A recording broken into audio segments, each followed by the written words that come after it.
But a person who knows and knows that they know is wise. Follow them.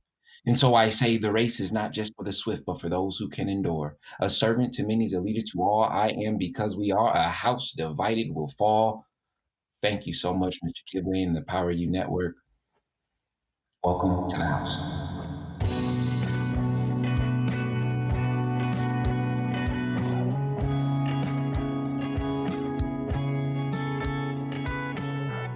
Empower You podcast is devoted to bringing real-world wisdom and encouragement to our listeners, fans, subscribers, and friends. We talk about a multitude of life principles and the process from an economic, societal, and cultural perspective.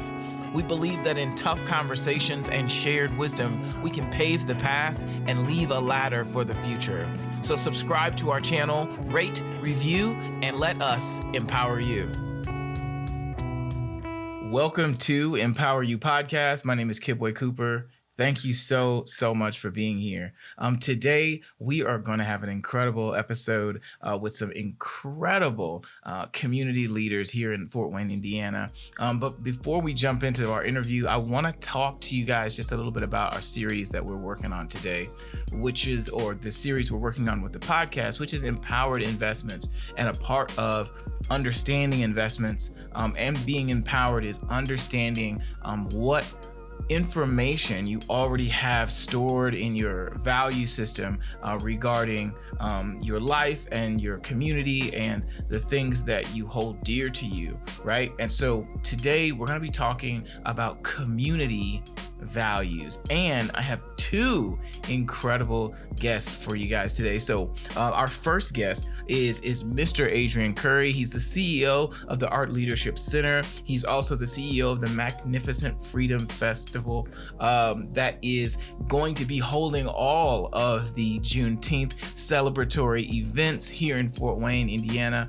A truly incredible young man who has done so much advocacy work and mentorship in the community. We truly appreciate him being here. We also have Mr. Elisha Brown, who is an ambassador for the Art Leadership Center. He's also the vice chair of marketing for the Magnificent Freedom Fest. And I'm just super excited to have both of them here. We're going to have a really great conversation about community values and what it means to not only expose yourself to community values, but evaluate what community values you grew up in already, so that we have a good baseline on where we're trying to get to, right? So I'm going to go ahead and bring them up, and let's get this thing started. Thank you so much, Mr. Kidway. And we want to, at the start of this, we want to thank Empower You podcast. We appreciate you and getting the message out there and empowering the community. Well, my name is Adrian Curry. I am the CEO of the Art Leadership Center, which is designed to systematically develop Renaissance scholars and artists with a global conscience that embody 5 wells of leadership: well-read, well-spoken, well-dressed, well-traveled, and well-balanced. And Mr. Brown and I both know we always say, welcome to the house. As far as the Magnificent Freedom Fest is concerned, I also serve as the CEO, and the mission is very much so the same. We want to develop Renaissance leaders that ultimately are going to connect people and organizations that have a collective approach towards community welfare, whether it's locally or abroad. And so we're happy to be here. And like you stated before, I have my young captain, Ambassador Elisha Brown, with us, and he is the vice chair of the marketing subcommittee for the Magnificent Freedom Fest. But I'll let him tell you about that. Mr. Brown? Yes. Thank you. My name is Elisha Brown. I'm the son of Mazola Brown and Earl Brown. I will be a 10th grade student leader at the Art Leadership Center in Fort Wayne, Indiana, and I do aspire to be a film director. I serve as the marketing vice chair for the Magnificent Freedom Fest, and I'm an ambassador for the Art Leadership Center. Thank you both so much for being here. You guys are pouring a lot into the community. I'm seeing all of the Juneteeth materials, flyers, graphics popping up everywhere, and I absolutely love it. You guys are fantastic. So kudos to both of you. I want to break into our conversation by asking you first, Mr. Curry, what comes to your mind when you think of the word community? How would you describe community? You know, as Mr. Brown and I, we actually talked about this before we got on the call, and we had a very similar idea when we thought of the word community. And I'm not going to steal his thunder and what his thoughts were, but I want to take it a little deeper before he answers, right? When I think of community, I think a smaller section of the fabric of the universe, if you will, right? So you would have on the atomic level, right? The building blocks of life. Those atoms come together to create molecules, and the molecules create cells, and the cells create tissues, and the tissues create organs, and organs make organ systems make organisms, and we come together to make organizations. But the first organization we know is family, and so these families coming together, or organizations coming together, is ultimately what's creating what we call the tribe. And I think that is what a community truly is, because when many communities come together, you build what you call a nation. Okay, or many tribes come together to create a nation. And so when I think of community, I think of a tissue, right? Or individuals that are cut from the same cloth, that more or less have the same function when you look at the august operations of the world, right? A particular community has that function that is more so geared towards that particular locale versus, there's diversity, but versus a different community, another location that may have a different function or a different specialty. And we bring those different parts or those different communities together to create a larger body. That's a fantastic answer. I love that. Mr. Brown, how would you describe community? When I think of community, I think of a body. So in the community, people serve different parts, different functions, like in the body. So we come together to make one entity. Yeah, absolutely. Many different individuals with a shared objective, working towards a common goal. That's what I hear you both saying. If I'm paraphrasing you both correctly, and I would have to 100% agree. I think your community is everything, right? It's all of it. Your both your influences, your surroundings, your culture, what you listen to, the old wise men and the old wise women who you encounter. Like, it is all of it, and so I love those responses. Another thing I'd love to hear both of your opinions on is what would you describe as an investment? What would you describe as an investment? When I think about words in general, I have to break them down. I have to get into the science. I have to get into the linguistics, the etymon, right? The essence of the word, right? And so when I hear investment, I hear invest and I hear mint, right? And so when I hear invest, I know it means to clothe or to dress. And I know mentis is mind in the Latin. So we're talking of dressing or clothing the mind. And so when I think of that, and we know that the thought is the concrete and the manifestation of the thought is the action. So I think whatever you pour into the mind, if you will, or clothe or dress the mind in, that's what's ultimately going to be expressed externally, and it's going to create that environment. But of course, there's that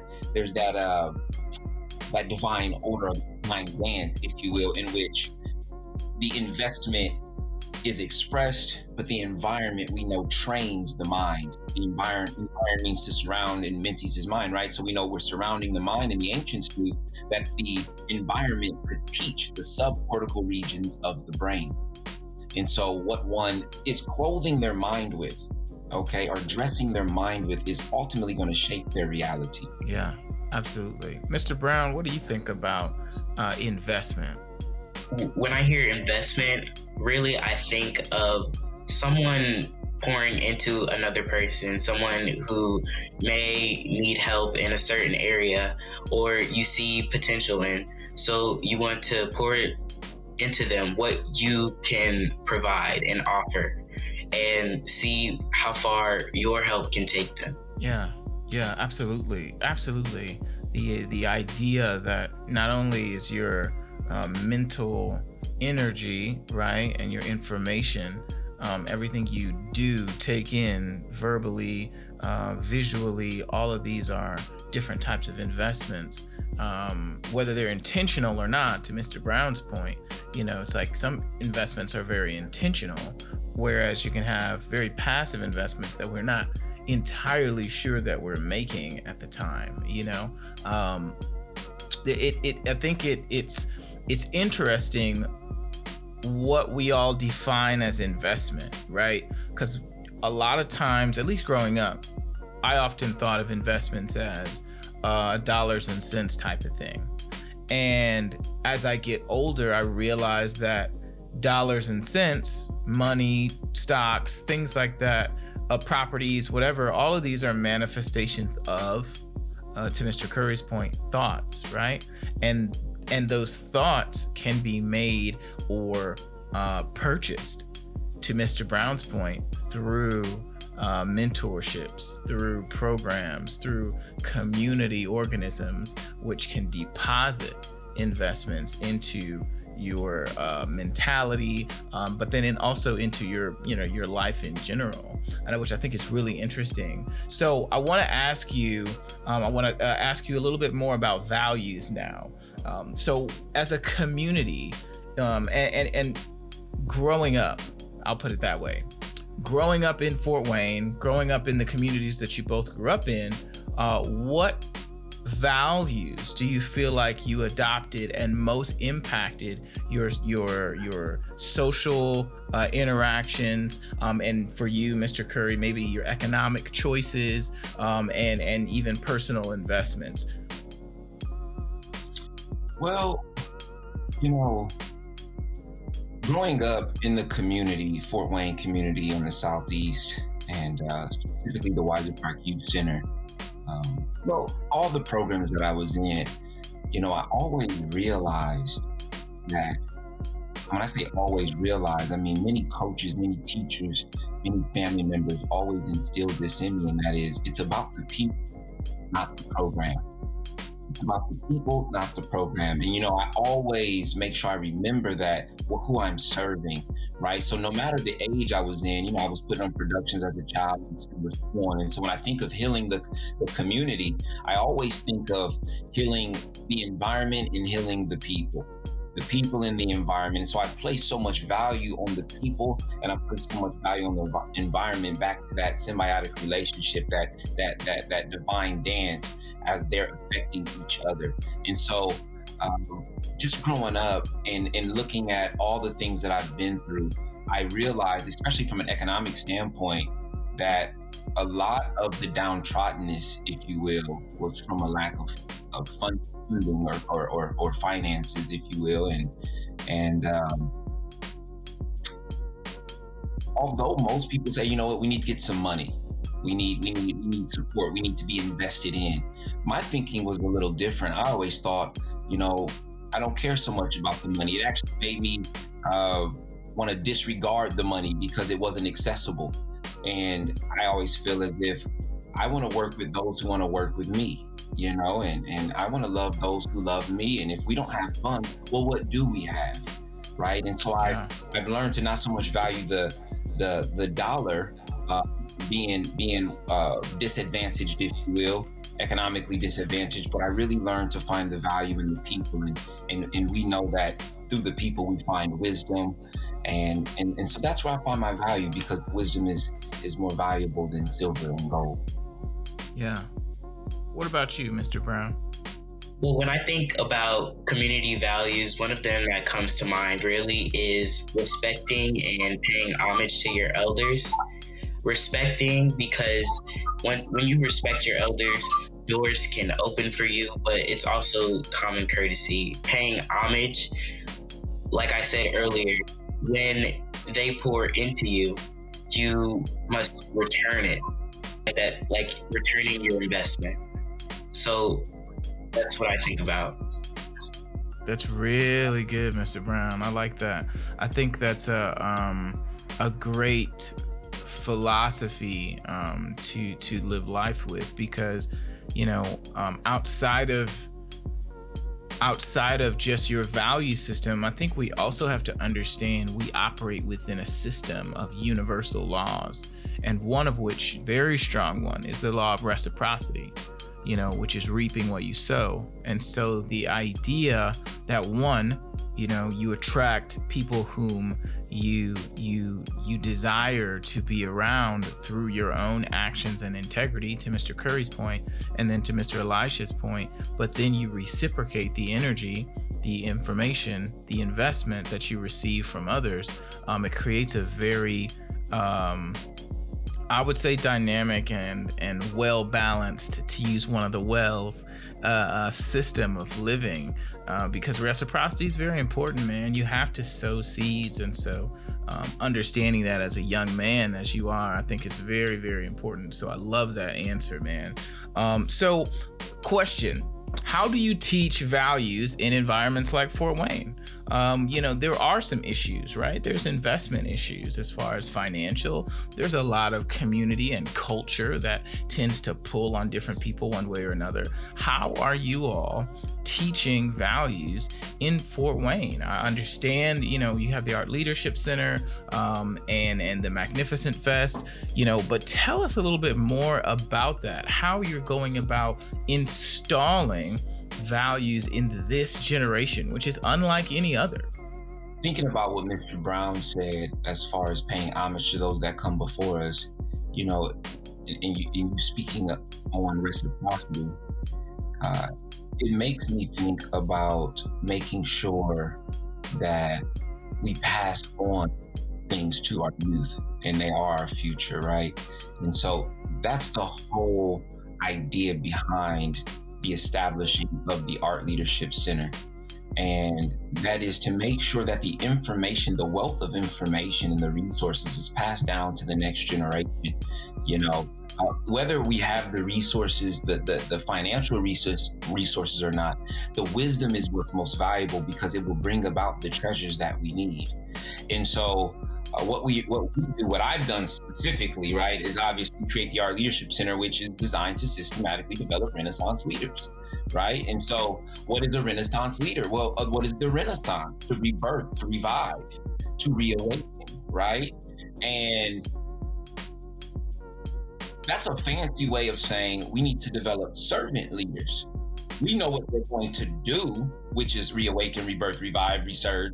But what is their actual function? What actually are they being trained in? They're being trained in being a servant. A servant to me is a leader to all. You know it. And so that's what we wanted to do with the Art Leadership Center is create an advanced education system, an elite education system, to make sure that information is passed along and carried on from generation to generation, especially, like you said, what they're dealing with is quite different in the technological realm and robots and things of that nature. Now, when it comes to the Magnificent Freedom Fest, I think of the Art Leadership Center as like internal work, right? But the Magnificent Freedom Fest is like the external work, what we can do for the environment, like social engineering, if you will.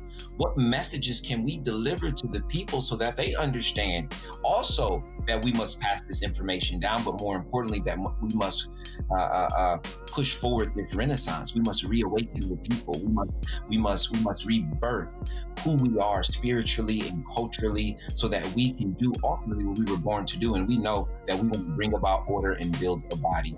And so that is ultimately what we are doing to implement these values into our community. That's brilliant.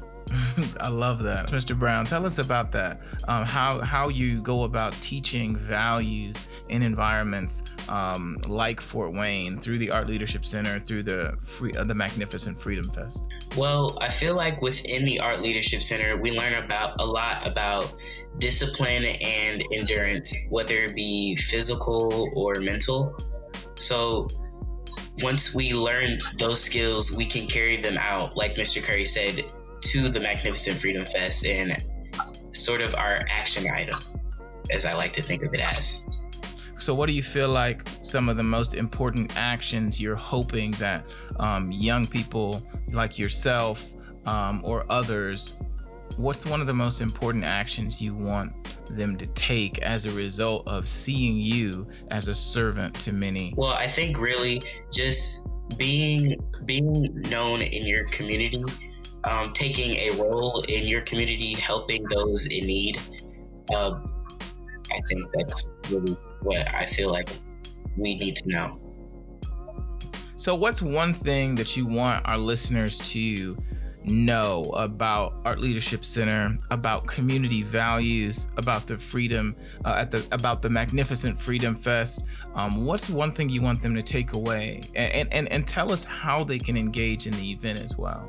Well, I just want to say that the Art Leadership Center, we're taking a role in the community through the Magnificent Freedom Fest, and we're providing education and celebration and also organization to the community. I love that. Mr. Curry, what do you think? Thank you, Mr. Curry. That's good teachings, Mr. Brown. I second that. We want to organize, educate, and celebrate our community. But just to give you a little more information, the Art Center, which is our new nonprofit, okay, it presents the Magnificent Freedom Fest, which is the official Juneteeth celebration in Fort Wayne. And so you can go to magnificentfreedomfest.com to be more engaged. You can learn as much information from the website, but you can register to be a part of the Art Leadership Center Promenade. You can register to be a vendor or have an information table. And we want everyone to come out. Juneteenth is now a national holiday, which, yes, it means it's more or less been appropriated. But it's an opportunity for us, you see? It's an opportunity for us to truly educate the community, not just the Black community, but the community at large. And we still have those 8 events, and many of the events throughout the week leading up to the 18th are geared toward more or less the African American community, presenting issues, solving problems, and coming up with a way that we can organize and make the community a more clean environment, a better place to live. And so we have some amazing events lined up, and I just like to kind of hit you with some of the main ones that you should look out for, which is the Elders Jubilee, which is huge. The Elders Jubilee is really becoming a big deal. We are honoring over 18 nonagenarians. As a matter of fact, and then we have 2 elders who are above 100 years old, who lived a life of outstanding service. We are honoring them, and that is really exciting. It's going to be held at the historic Turner Chapel AME Church. And then just to kind of run them off, at the Impact Center, a major partner of ours this year, Taste of Culture is going to take place on Monday from 6 to 8. And Taste of Culture is really going to highlight the different schools of thought or the diversity of thinking within our community, whether you're a Hebrew Israelite, a Moor, a Black Panther, an Egyptologist, all the different schools of thought, a Nubian. We want all those people to come out, and there'll be a busker style celebration. So there'll be different people doing different art forms, showcasing their different skills, right? On Tuesday, we have the Power of Black Economics, which we have some speakers obviously talking about economics and how to fix your credit, debt relief, cryptocurrency, the whole 9. Okay, this is 6 to 8 as well. Smart Art is on Wednesday. That is essentially a STEAM program: science, technology, engineering, arts, and mathematics. It's all different forms of art, etc., with outside of using Wi-Fi. So that's going to be a very interesting event, and I think it's going to shine some light on who we really are and what we are outside of the virtual realm. And then we have Lawn and Learn. Lawn and Learn is the deepest of community discussions that we're going to have, and we're going to present topics such as health, such as racial matters, things of that nature to discuss in the back of the Impact Center in the lawn. Bring a long chair, bring a beach towel, and we're going to have that beautiful community discussion. There's also the Reggae Fest on that day at the Health Hut, so everybody can get their groove on and have a good time and enjoy the vendors, etc. And then on Friday's a big day because we have Sowing Seeds. with the Human Agricultural Cooperative over at the Garden on Tillman, and we're gonna learn some things about growing food and electric food. CHO, we call it, carbon, hydrogen, and oxygen food that is electric and heals the body. And we know when there is electricity, there is magnetism. That is why we say electromagnetic. And we know that we have the right hand rule. The current is going up, magnetism is going around in the direction of the fingers. And so the magnetism is what really keeps you from being sick, and that's important. And so that's what they're going to learn at Sowing Seeds. Really important stuff. Cultural Cocktail, though, is Friday night at Connor's Rooftop at the Hampton Inn. This is a big event because it is our fundraiser. We're hoping people will buy a ticket, $150 a ticket. Like I said, it's a fundraiser, and it's to support the Magnificent Freedom Fest and the development of the Renaissance leader. And so we're hoping that you can go to the website, purchase your ticket there. That would be fantastic. There'll be signature cocktails, some hors d'oeuvres being served Butler style. I'm looking forward to that event. It's going to be awesome. And then on the 19th, which is the culminating event, I'm just skipping over the 18th, but the 19th, this is a big event. It's a virtual event actually with Dr. Joy DeGruy. The Center for Nonviolence and in PDAG, they're co-hosting this event in Barnes and Thornburg. They're sponsoring this, bringing in Dr. Joy DeGruy to talk about post-traumatic slave disorder and how to heal from it. This is the Racial Healing Conference. Please tune in.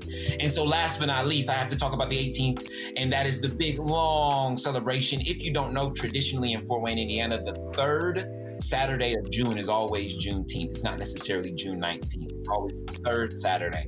And so at 10 a.m. is the Keepers of the Light ceremony. Last year, I received, it was the passing torch ceremony. I received the torch from Miss Annette Page to be a good steward and to hold the burden of responsibility for cultural celebrations and leadership within the community. Well, this year is the Keepers of the Light celebration, in which I want to share that burden with those leaders who've been standing beside me this entire time. That's at 10 a.m.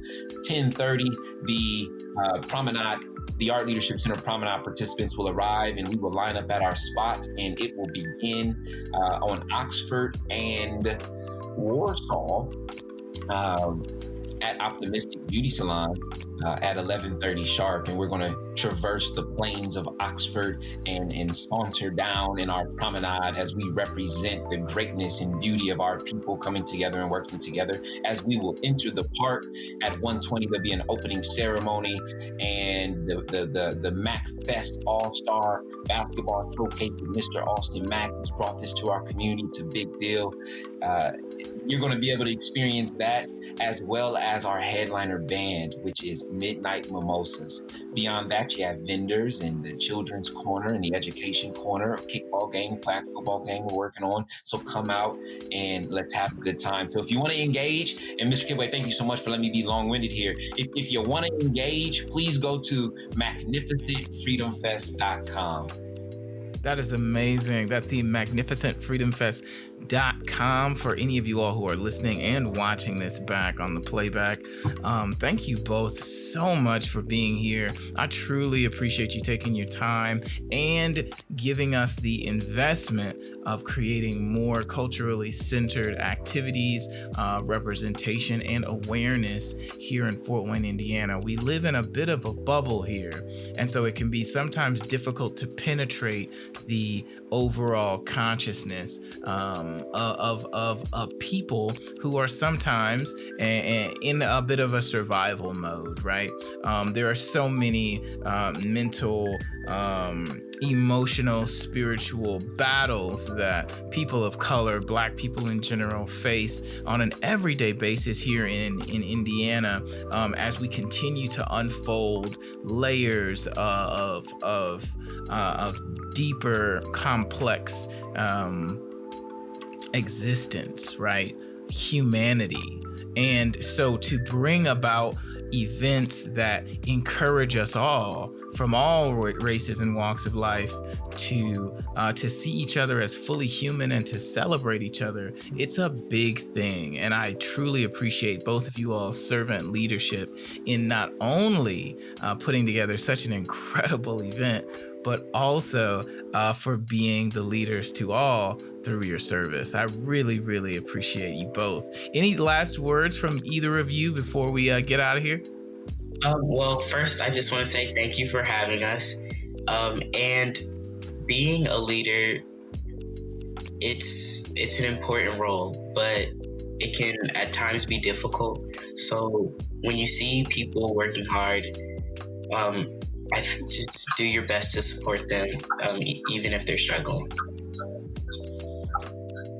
Wow. I appreciate hearing that, Mr. Brown. That's serious business. And I want to second that. Definitely. Please support those who are really trying to invest and plant those seeds within the community, because that support is like the water. It will help that thing grow. And if that's the desired result we want, then we should really, really give it the resources that it requires so that it can manifest and grow. And we want, like you said, we live in that bubble, and we want to make sure we have a global conscience and awareness of what's going on in the world. And so I'd like to leave the people with a couple things, and that's this. A person who knows not and knows not that they know not is foolish. Disregard them. A person who knows not and knows that they know not is simple. Teach them. A person who knows not but believes that they know, they are dangerous. Avoid them. You see, but a person who knows but knows not that they know, they're asleep. Tap them on their shoulder, wake them up, because they clearly know. But a person who knows and knows that they know is wise. Follow them. And so I say the race is not just for the swift, but for those who can endure. A servant to many is a leader to all. I am because we are. A house divided will fall. Thank you so much, Mr. Kibwe and the Power You Network. Welcome to the house. Amen to that, brother. Thank you all so much for being here. Listen, y'all, check out the magnificent Freedom Fest. We will have all of the information here in the show notes, as well as a link to the website. Register. There's going to be a lot of different things you can participate in. So find something throughout the week. I know we all got schedules and summer stuff, but find some way to participate and soak up some of this really great energy. And we will definitely not only appreciate you, but it will enrich your life and your thought process moving forward as we express our community values. So for all of you all who are listening, thank you so much. If you're watching this, make sure you click the links, check us all out, and we will talk to you guys in another episode of Empower You Podcast. Thank you guys so much, and we'll talk to you guys soon. Peace. Thanks for listening to Empower You Podcast. Don't forget to rate and review this episode, because we would love to hear your takeaways from this discussion. And it helps us reach more listeners just like you. If you'd like daily audio video clips from the podcast, you can find Empower You Podcast on Facebook, Instagram, and YouTube. Thanks for listening. I'll talk to you soon.